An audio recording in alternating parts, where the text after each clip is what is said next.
కర్నూలు జిల్లా పత్తికొండ పర్యటనలో మంత్రి నారా లోకేష్ కీలక వ్యాఖ్యలు చేశారు.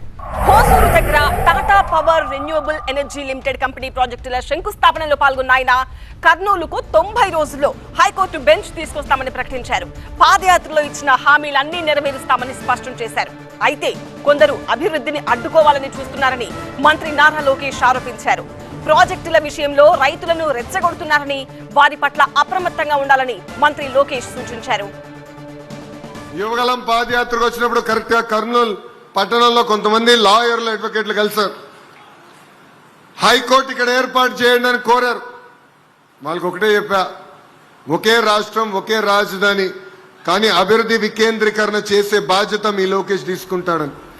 ఆనాడు నేను హామీ ఇచ్చా, కర్నూలుకి హైకోర్టు బెంచ్ తీసుకొచ్చే బాధ్యత మీ లోకేష్ తీసుకుంటాడని.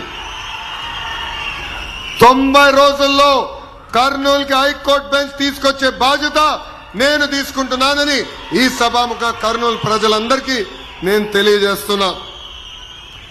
ఆనాడు పాదయాత్రలు ఇచ్చిన ప్రతి హామీని గుర్తుపెట్టుకున్నా, ప్రతి హామీ నేను బుక్ లో రాసుకున్నా. ఒక పద్ధతి ప్రకారం హామీలు నిలబెట్టుకుంటా వెళ్తున్నాం. ఈరోజు టాటా లాంటి పెద్ద సంస్థ మన ప్రాంతానికి వచ్చింది. కావాలని ప్రతిపక్షంలో ఉన్న కొంతమంది నాయకులు మన మధ్యలో చిచ్చు పెట్టడానికి ప్రయత్నిస్తున్నారు, మన్ని రెచ్చగొట్టడానికి ప్రయత్నిస్తున్నారు, పరిశ్రమలు రాకుండా చేయడానికి ప్రయత్నిస్తున్నారు. దయచేసి ఇక్కడున్న రైతులందరినీ కోరేది అప్రమత్తంగా ఉండండి.